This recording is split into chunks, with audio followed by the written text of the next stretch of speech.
What's up, guys? Dylan Rush with Cage Side Press, joined today by a featherweight mixed martial artist boasting a 15-9 professional record, set to take on Sara McMann at Bellator 294 in Honolulu, Hawaii on, what is it, April 21st, I believe? Yeah.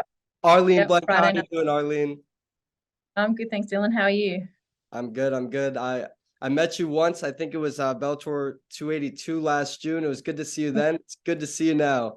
Um, Good to see We last saw you in the cage 363 days prior to this upcoming bout. It's almost been a full year. How have you spent your time away, and are you excited to be headed back to Hawaii? you. Yeah, well, I training because I train all year round.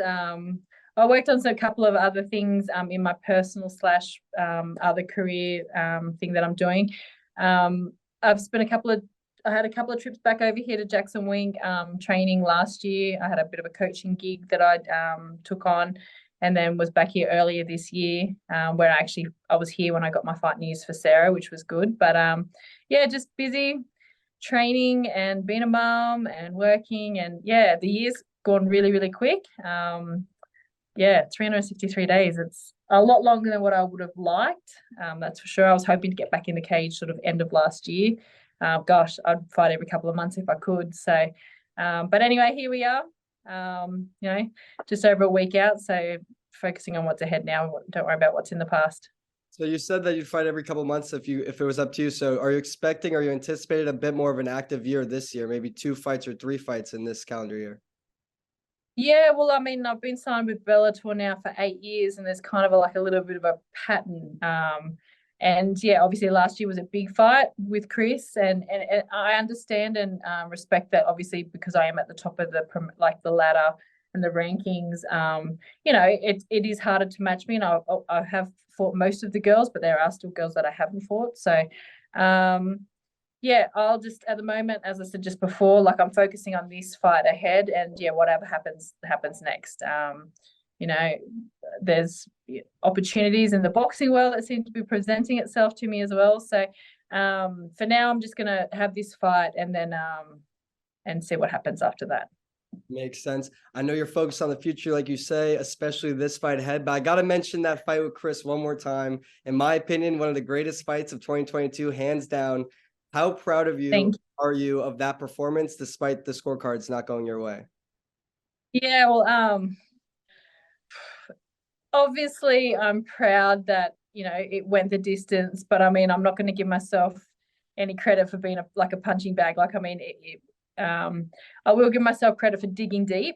Obviously, that first round started off very, very rocky, and I had to pull myself, out of it. And the last round, I did have good moments in the fight.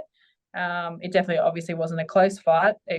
Chris clearly won it, so there was things that I definitely would have preferred to have done better in it. But I'll give myself a bit of a pat on the back because obviously Cyborg's a beast, and usually she finishes their opponents. So, and it's one thing to be tough. You've got to be somewhat tough in this sport. But I guess having gone the distance made it a little bit easier that I lost. But I'm not going to sort of pat myself on the back for being a punching bag. I know it wasn't your best performance, but I feel like your stock did not drop at all from that. Fans definitely, you gained the respect of fans going down like that in the first, going the distance, and you definitely had your moments, like you said. So I don't know. I'm Yeah. not a fighter, but if I were you, I'd be proud of that. It was a Oh, good win. the Hawaiian crowd was going off. Like at the end of the day, two people step in there and we're performers and entertainers, and we entertain. So, you know what? We did our job, and obviously Bellator were happy with me doing my job because I was rewarded another 4 fight contract, and they looked after me. So, good things did come from it. I was, like I said, I was super bummed that it's been a year since that fight, but here we are, so that's okay. So you're back in New Mexico right now, right? Yep. I wanted to ask you, you have so many high level training partners I know, but are there any training partners that pushed you especially hard in preparation for this upcoming bout? Obviously I've got Holly's a great training partner. She's so well rounded now, so she's obviously helped me a lot. But she's recently just fought, but she's been coming back in and doing sessions with me, so bless her.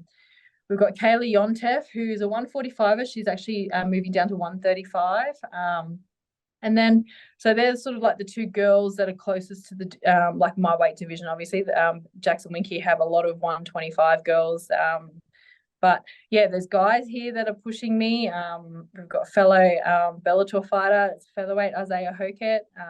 He's been a great training partner. Obviously, he's got a very good wrestling pedigree. But yeah, for the most part, like just everyone on the mats, like there's so many 135ers and 145ers that I train with. It's given me all the right looks and yeah, getting me ready for sort of whatever happens in the fight.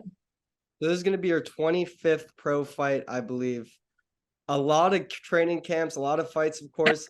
At this point in your career, does your training regimen stay relatively the same, or are you still making changes as you go?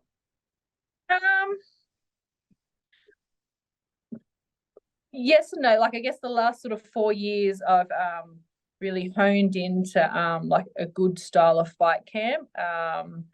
So yeah, I guess in those earlier days, I was sort of very wrestling focused, trying to defend the takedowns, and then I'd go back to focusing on my striking to try and make that strong. Whereas now I've got a very well-rounded fight camp, and obviously now that I train here for all my fight camps at JacksonWink, we're able to sort of keep evolving and even just building on things that we're working on. So that makes a big difference. But no, like I'm in a really good place. Like even like I got here 5 weeks ago and just sort of hit the ground running. And yeah, now that I've been here a few times, I sort of know the classes that I go to, the sessions that I do, the styles with the pad holders, the extra sessions that we do and this and that. So it's been a really good camp, a tough camp.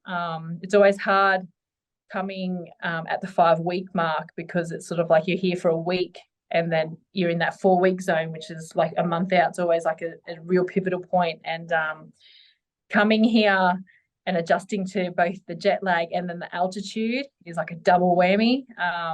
So yeah, those first couple of weeks were really rough and it kind of plays on your mind a little bit because you're like, gee, I'm coming into like the last few weeks and I'm sort of here. But yeah, it's all come in beautifully. I've just had some great sessions this week. That's made me feel awesome.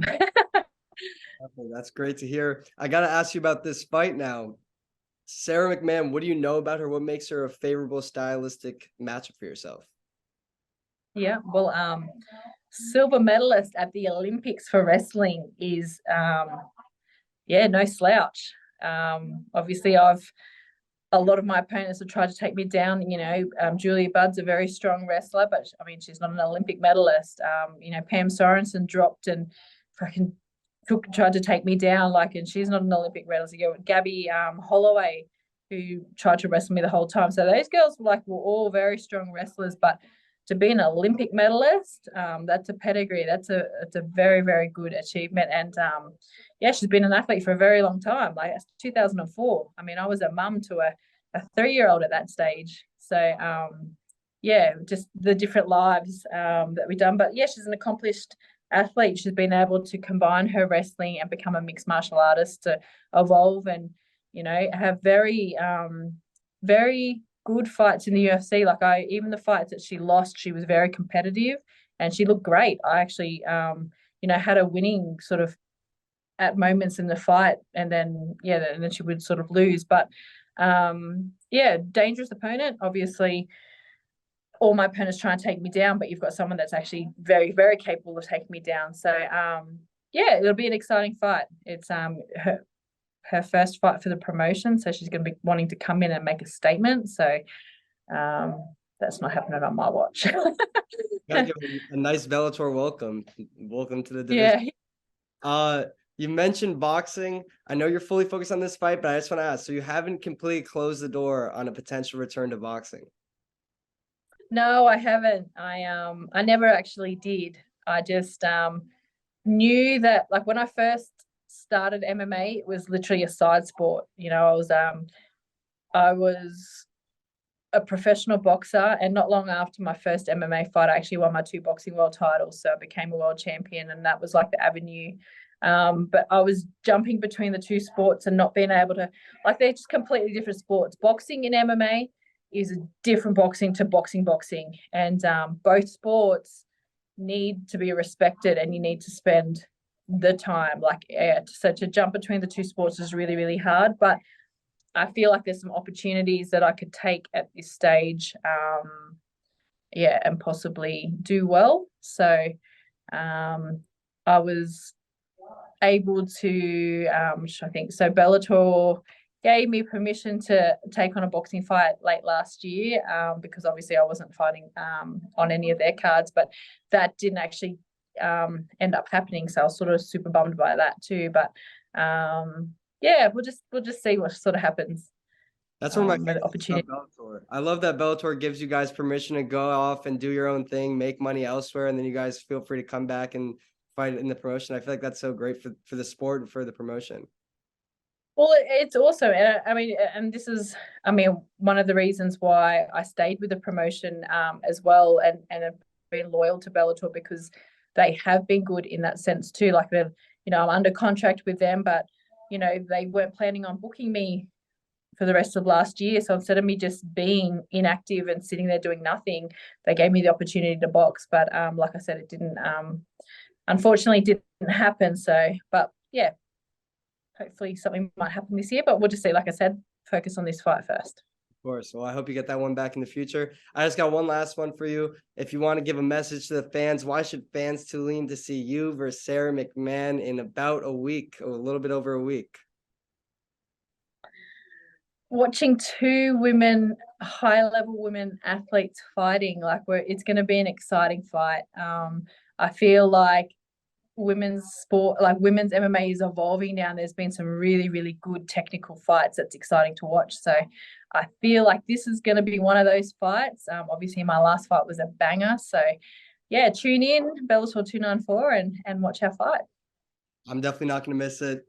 I hope the fans out there don't miss it. Bellator 294, Honolulu, Hawaii, April 21st. See Arlene in action. Thank you so much for taking time. I appreciate it. No worries. Thank you. See ya. Have a good one.